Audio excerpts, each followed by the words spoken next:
You ever wonder how the Mafia in America got so organized, so ritualistic? Like why a bunch of street guys with switchblades and rackets were suddenly running cities like CEOs with secret codes and blood oaths? Simple, they brought it with them. It all starts in Sicily, a place where honor was everything, trust was rare, and in the government, a joke. People didn't go to the police if they had a problem. They went to someone who could actually fix it. Someone who didn't wear a badge, but still had power. That's where the Mafia came in. And I'm not talking about some Hollywood fantasy. I'm talking about the real Sicilian Mafia, La Cosa Nostra, which literally means our thing, a shadow government, a parallel justice system, a society built on silence, loyalty, and survival. Now imagine this. It's the late 1800s. Sicily is dirt poor. Families are scraping by on olives and bread. The Mafia isn't running drugs or rackets yet. They're running protection, land disputes, settling feuds, and acting like unofficial cops in villages where the real cops didn't dare show up. This is the world where Mafia traditions were born. The codes, the rituals, the blood oath. You don't just join the Mafia, you're initiated. It's a whole ceremony. They prick your finger, drip blood on a saint's card, burn it in your hands while you swear loyalty for life. You're told that if you betray the family, your flesh will burn like this saint. You're not in a gang, you're in a brotherhood. So now picture this. Thousands of Sicilians start coming to America between 1880 and 1920. They're looking for work, a future, maybe a break from all that bloodshed. But guess what they brought with them? Everything. They brought the omertà, the code of silence. They brought the idea that family is law. They brought the idea that trust is everything and betrayal is death. And when they got here, America didn't exactly welcome them with open arms.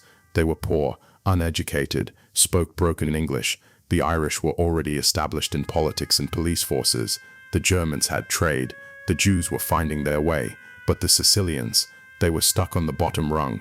So what do? They turn inward, build their own system, and that system, it's straight out of Sicily. So now you've got these Sicilian immigrants landing in places like New Orleans, East Harlem, Lower Manhattan, Brooklyn, and parts of Philadelphia. And they're not just bringing their families, they're bringing their structure. See, back in Sicily, the Mafia wasn't about turf wars or flashy violence. It was about power in the shadows. They settled disputes, enforced their own laws, and collected protection money, not just because they were thugs, but because no one else would protect you. And in America, same deal. There was no safety net, no help, no welcome party. So the Mafia became the safety net for a price. You had a store in Little Italy, and someone tried to shake you down. You went to the local men of honor. You paid your dues. They handled your problem. That might mean a polite warning, or a guy getting tossed in the East River with cement shoes. The first real Mafia-style boss in America was probably Giuseppe Morello, also known as the Clutch Hand. This guy had a deformed right hand, a twisted claw-like grip, and a brain for crime like no one else. He ran a counterfeiting ring, loan sharking, extortion, old-world crimes, new-world setting. Morello ran what historians call the first real Mafia family in New York, and he didn't do it with drive-bys or headlines. He did it the Sicilian way, quiet control. But here's what's wild. Those early guys, they weren't calling it the Mafia yet.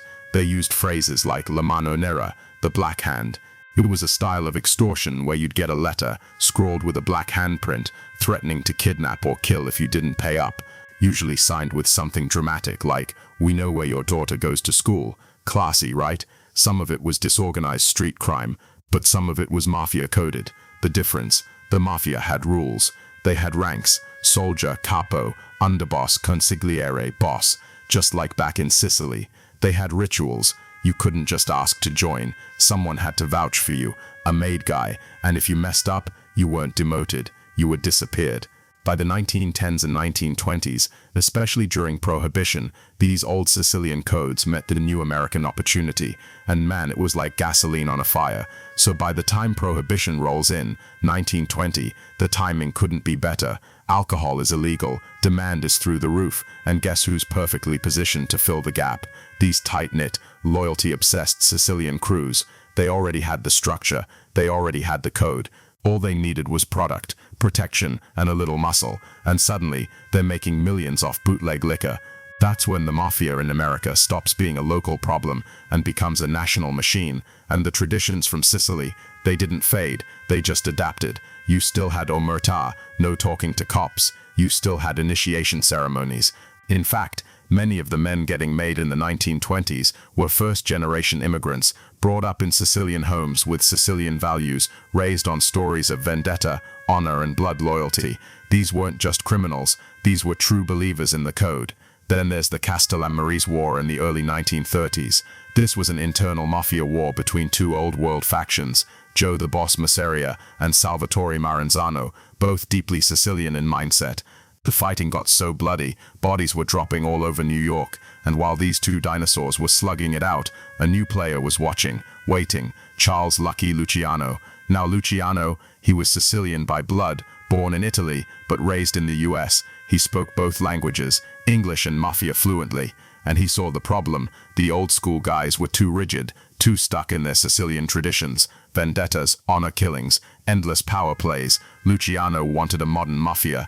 He said, let's keep the loyalty, keep the structure, but cut out the unnecessary bloodshed. He knew that in America, you needed to think like a corporation, not a village chief. So he orchestrates the assassination of both Masseria and Maranzano, and with them out of the way, he builds the commission, the ruling council of the American Mafia. Think of it like the board of directors for organized crime. And you better believe he kept the Sicilian code in place. You still couldn't become a made man unless you were of Italian blood. You still had to be sponsored by someone who was already in. You still had to go through the initiation, still had to swear loyalty for life, still had to obey omerta or die. Luciano didn't throw the Sicilian traditions out. He scaled them. Let me know when to carry on, and I'll take us through the mid-century era, how Sicilian customs remained in the shadows, even as the mafia exploded into Las Vegas, Hollywood, and politics, all the way to the first major turncoats, who finally broke omerta. So we're in the mid-20th century now. The mafia is booming.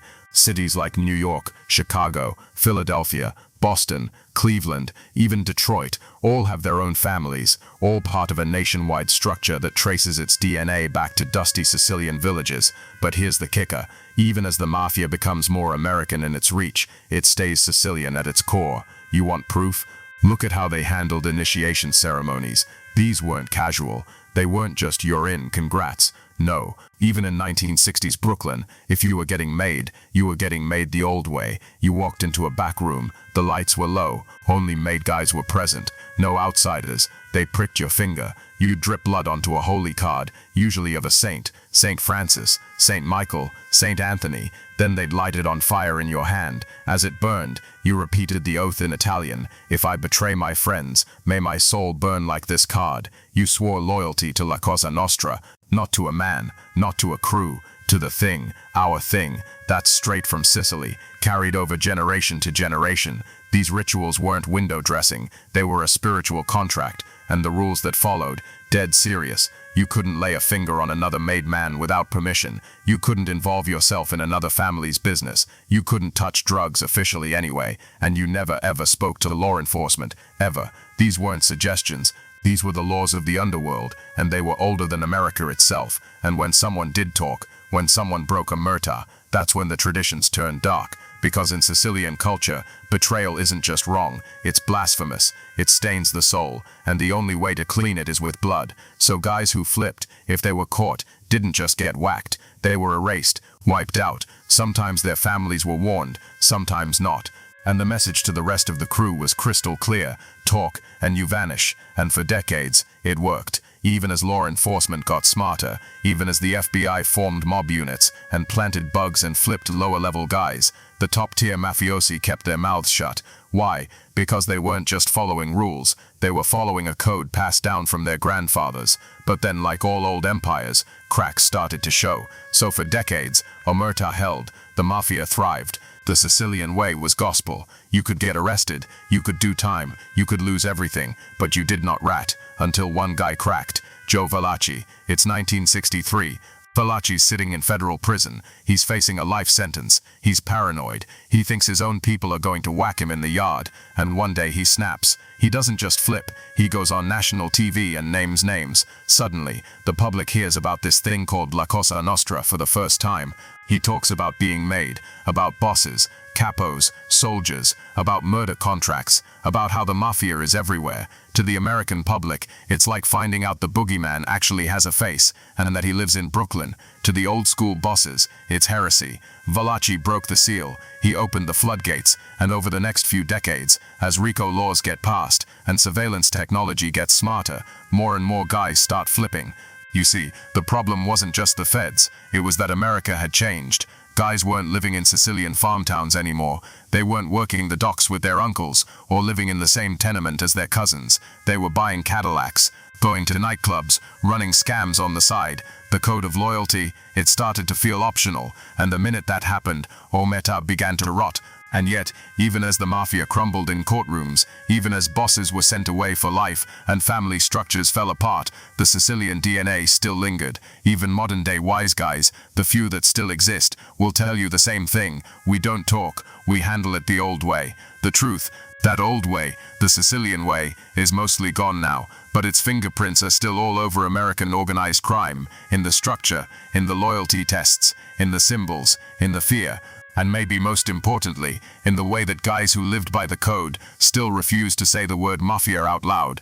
What started in the hills of Sicily, a code of silence and survival, was carried across the ocean, not in textbooks, not in laws, but in hearts and bloodlines. And for nearly a century, those old country values ruled the American underworld. Loyalty over life, silence over freedom, family above all. But America isn't Sicily, and eventually, the old world always has to answer to the new.